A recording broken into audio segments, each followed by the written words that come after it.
Hi guys, my name is Jonathan. I'm with BlackboxGuard. We are a vehicle dash camera company out in LA, California. We're originally from South Korea. And you're watching the how to use the phone app video. And it applies for two of our models. The first one's SO1W, also known as the white gold model. And there's also SO2W, also known as the platinum model. And why this application is so important is because by using the application, it's going to allow your phone to connect to our device, or one of our BlackboxGuard device, Wi-Fi enabled device with Wi-Fi signal. And what it allows is it allows you to view all the video files that's currently in the device on the application, and also you can stream a live video from the device to your phone as well, as long as you're within, say, about 50 to 60 feet Wi-Fi range. You can also after having downloaded some important videos, you can upload them on various social media, including Facebook, YouTube, and other places. Or you could simply share them, say, on your email to friends and family. So the first thing you got to do is you gotta go to the Play Store to download the application. This is an LG phone. It works for iPhone or any Android, except for BlackBerry. So I'm gonna go to the Play Store to download the app, and it's called BlackboxGuard, just like our company name. And it already comes out after putting in black, so I'm just gonna do that. And there it is, a free application. I'm going to download, install, and accept. It's gonna take about roughly 10-12 seconds to download onto your phone. We're almost there. There we go.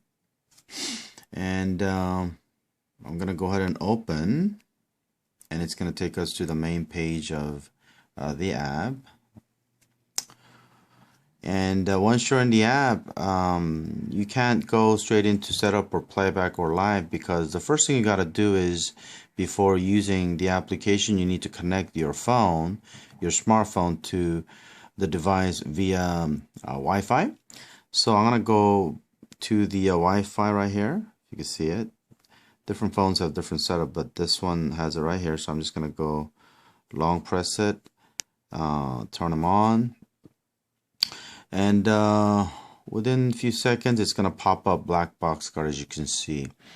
And go ahead and click on that.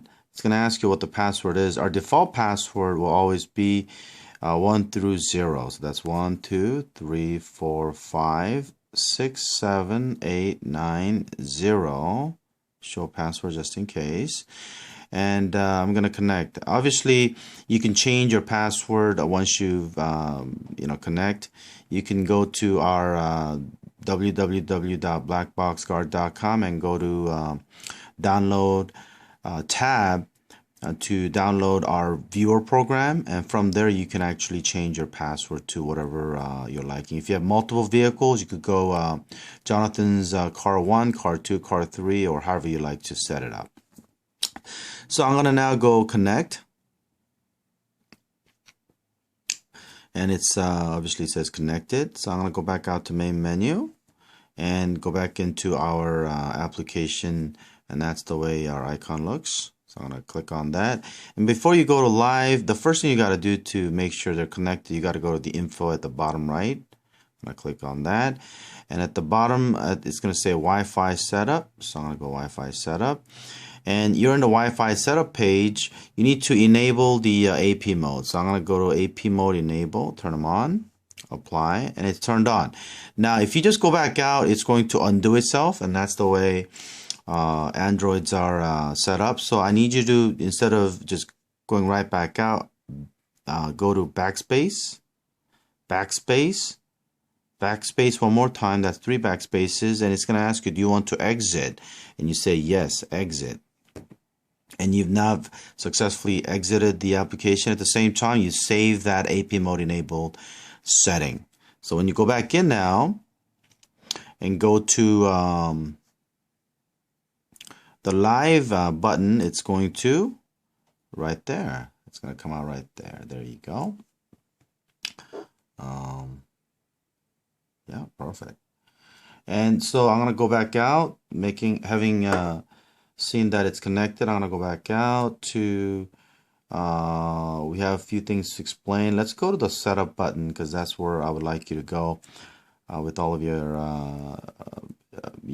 when you are setting it up in the beginning. There's audio record. The check marks indicate that it's been turned on. When you do that, it's been turned off. Obviously, our devices are audio record enabled. Voice message, there's some voice messages that reminds you whether it's a certain setting that was saved, or whether in the beginning when you start your engine, it's going to say safe driving, please. There's certain voice messages that actually reminds you.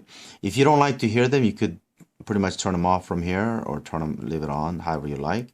Speaker volume, when these reminders come on, and also there's a little ding-dongs that reminds you that it's saving a certain video clips or whatnot.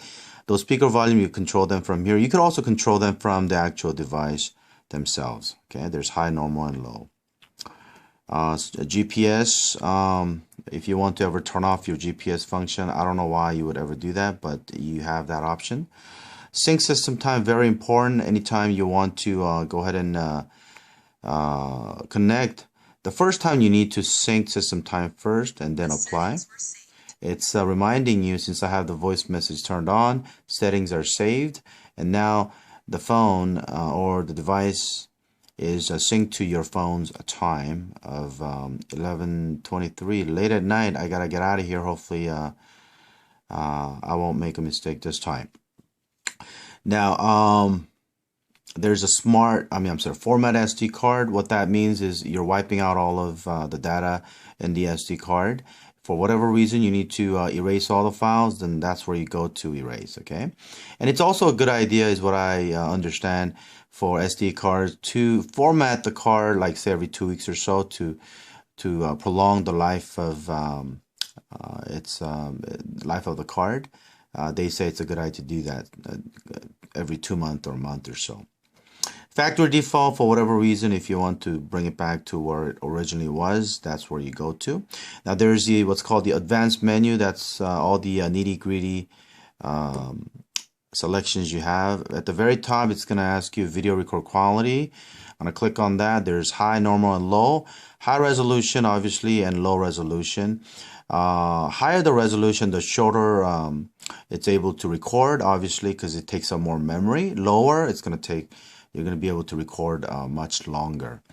Typically, anywhere between 8 gigabytes to 32 gigabytes. This is what our device is able to carry. 8 gigabytes records between 1 hour to 3 hours, depending on the resolution. Up to 32 gigabytes, anywhere between about 8 hours to about 24 hours, depending on resolution. So I'm gonna come back out of it because I want high quality. There's the voice message language. You could either set it at English or local. It means Korean because it's a Korean made. We're actually working on a Spanish version as well. File download speed, I have it at the highest because I'm a fast kind of guy. You could have it at lowest to ensure better transfer of data, I guess. But fast works just as well. There's what's called the auto parking mode enable, and this is the mode if you happen to connect the device to the constant mode of the fuse box in your car, so that not only while you're driving does the camera record, but even after you're parked, you are connected to continue recording. But auto parking mode, what it does for you is after 20 minutes of no movement, it's gonna think that the device thinks that it's parked, your car is parked, and it goes to a sleep mode. And while it's sleeping, if somebody punches your car or dances in front of the camera, depending on how your trigger type was, whether motion or G sensor, and I'll explain what that is in a little bit, it's going to wake up from the sleep mode and start recording, not from the moment of impact or someone dancing in front of you, or in front of the camera rather, but 4 seconds prior, during, and also 16 seconds after to capture all 20-second length of the clip. And that's going to be saved for you in the parking folder, which I'll explain later. You have to choose what trigger type you want while your car is parked. It's either G sensor or motion sensor. G sensor means gyroscope sensor, X, Y, and Z. So any impact or change in the level of the car, it's going to trigger the sensor to save that file into what's called the event folder. And if that happens while the car was parked, you're going to find that in the parking folder, which we'll go over later. Motion sensor is if you want the trigger to be a motion while the car is parked, somebody moves in front or a cat jumps on top of your hood or something, then it's going to start recording and wake up from the sleep mode based on the pixelation change in the lens if you have it set up motion. But I like G sensor better, so I'm just going to do that. By the way, anytime you make any setting changes, you want to save it, and to do that there are various ways to do it with different phones. In this phone, it happens to be right here, and I'm going to go apply. The settings were saved. Settings were saved. The lady was a little late this time, but nonetheless, it did remind you that the setting was saved. So now we're going to go into the trigger type is done. Parking mode, driving mode, emergency mode, sensitivity level. It's just setting how sensitive you want the device to be. While it's parked, how sensitive do you want it? I like it at highest, so I do that. Driving, I like it in the middle, so medium is good. Because if you have it at highest while you're driving, it's going to save every little videos from potholes or any little impact from gravel or what have you. And I don't know if that's a good idea. So normally I leave it at medium for driving mode sensitivity, but that's up to you. And there's emergency mode sensitivity, which we're going to go over later. There's a function called ENS system, emergency mode notification system. And what that does is in case of a car accident and you're unable to make the phone call for 911, it will send out a distress signal to a phone number of your programming and let them know that you're in trouble.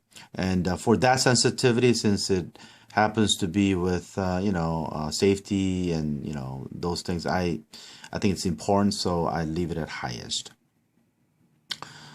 Now that's the sensitivity. We're going to go to the battery saver. Battery saver is a nifty feature where other black box or dash cams you'll find you need to buy it separately. And what it does is any aftermarket product that you installed in your car, it's going to drain battery if you left it on while your car is parked. And so what we've included, this function does for you is once you turn it on, you can choose what voltage level you want the system to shut off after you walked away from your car. You could choose between 11.8 to 12.2. I have it at 12.0 volt. And so once the battery level starts declining from say 13 or whatever immediately after you remove your key, it'll continue to decline, and at 12.0, just to make sure you won't have an issue when you come back to restart your car, I set it at 12.0 volt, okay, and it's going to shut off exactly at that voltage. So that's what that's for. Working temperature limit, our device works in extreme heat up to 100 Celsius, which is boiling water point. But what it does is based on whatever setting you have it at, it's going to shut off to protect yourself from breaking down in extreme heat. Okay. So that's about it as far as the advanced menu. So I'm going to go back out and do some other demonstrations for you guys. There we go. I'm gonna go back out. There's our main menu. We've done the setup. I'm gonna go to playback because you're gonna be using a lot of this for whatever various reasons. When you go in there, it's gonna ask you either files in local storage or files in BlackBox. Files in local storage means whatever you have in your local storage. That's your phone. Right now, in the app for local storage, I have 2 files. In the files in BlackBox, it's reading via Wi-Fi signal all the files that's currently within the micro SD card chip in the device, from event folder all the way down to all these end folders, meaning normal, and parking folder. So any event folder while the car is driving, any impact or change the level or something, it's going to be found in that event folder. Any accident is going to be found in the event folder. So that's where you would go to find it. There's currently 1 file. Parking folder is, as I've explained before, any impact or, for the same reason, any change in the level or motion or whatever that was recorded while it was parked, you're going to find that information in the parking folder. And represents normal. And so all these files in the increments of 30 per max per folder, it's going to continue recording and it's going to loop. And then once it fills up whatever 8 gigs or 16 or 32 gigs, it's going to continue to loop and then erase the old file to put in new ones. And in this case, the one at the very bottom is the most recent video. So we're going to go in there just to do a little demonstration. I'm just going to, for the sake of the demonstration, I'm just going to say, hey, you know what? This is the scene of the accident.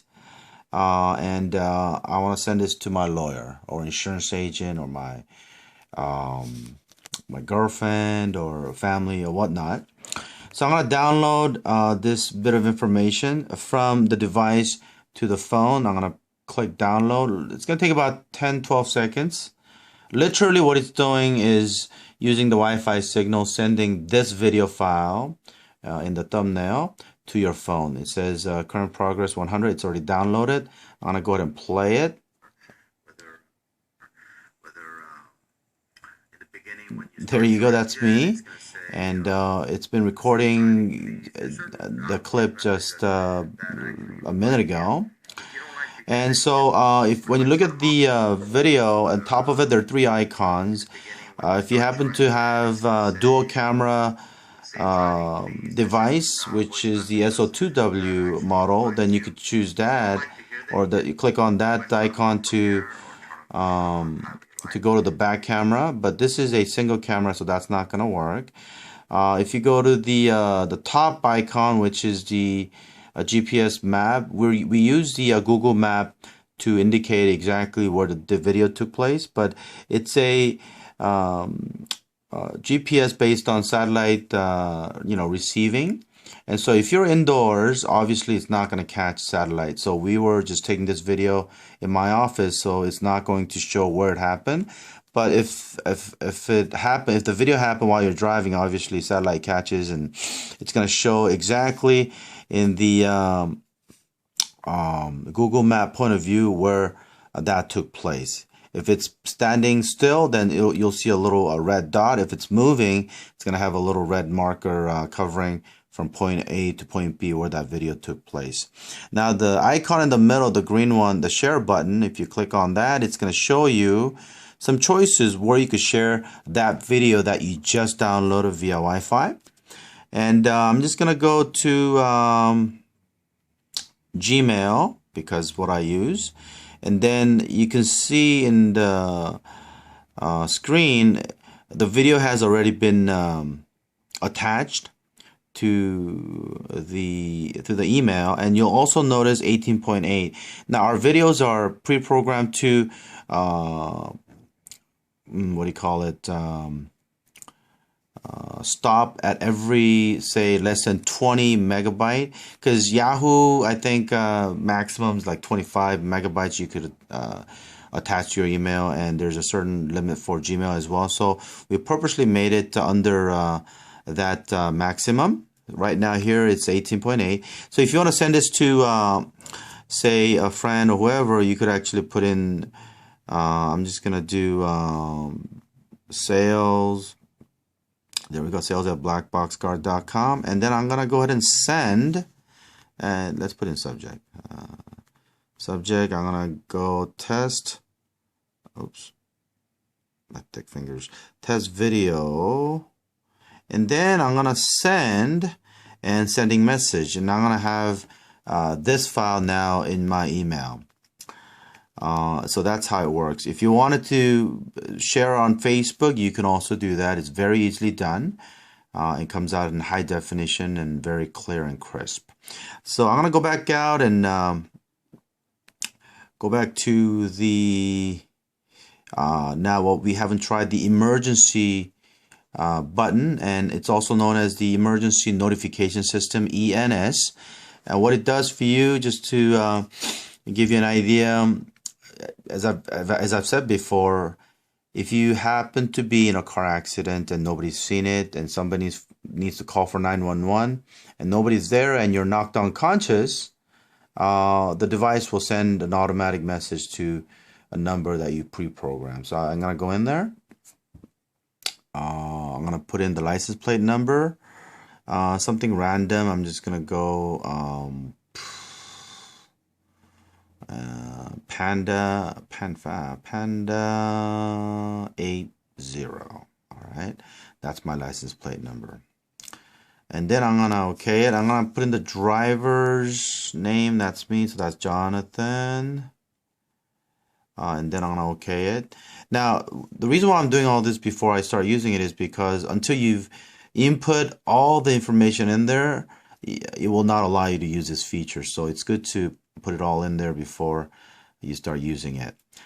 Phone number for SMS, for text, I'm gonna put in our 800 number. That's 1-800-587-3833. Okay it. And phone number for voice as well, I'm gonna put in 1-800-587-3833 and okay it. And then I'm gonna go start emergency calling, and it's gonna confirm for you at the top that emergency calling has been activated. Yeah, start emergency message system. And I'm gonna bring up the volume just a little bit because I need to demonstrate that there's audio as well. And what I'm pretty much doing is I'm demonstrating this feature where I'm driving, say, someplace random up in Fresno. I'm driving late at night, and then nobody's around in Fresno at night, so I'm all by myself. And there happens to be a cow, or rather a big one, and then I collide with the cow and my car flipped over, a big collision and impact and all that. And then the accident was severe enough where I was knocked unconscious. I'm unable to reach for my phone and call 911. Nobody's seen it. So that's going to be the perfect scenario. If you look to my left, there's my device right there. And if your car is flipped over or an impact, then imagine this device on your windshield and your car flipped over. It's going to go like something like this, right? Car flips over. And check this out. It's going to alert you with this screen and the audio, alerting you that it's been activated. And if you don't hear it, that means you're knocked unconscious, okay? But if you hear it and if it was some pothole, you could just go ahead and cancel. If you do not cancel, it's going to send a certain message to that phone number that you pre-programmed, whether family or friend, hopefully someone that cares for you, and we'll send this message. It says here, emergency. Panda 80 is the license plate number. The driver is Jonathan. At this latitude and longitude, digitally put in. Right now it comes out 0 because the video was done indoors. But if you happen to be driving outside, it'll give you the exact pinpoint of where that location would be digitally via satellite to our receiver in the device. So it's a pretty nifty feature. Kind of like, I don't know if you're familiar with OnStar, but without paying the extra 30 bucks a month. It's a very nice feature. I dare to say I think we're the first one with this feature available on a black box. So it's a good feature. I'm gonna go back out, and so that's pretty much it. We've done the playback setup and emergency. And if you have any more questions, you're welcome to call our 800 number. Again, it's 1-800-587-3833. And I'll be more than happy to answer any more questions you may have. It's been a long video. Hopefully it wasn't too boring. But thank you for paying attention, and good evening.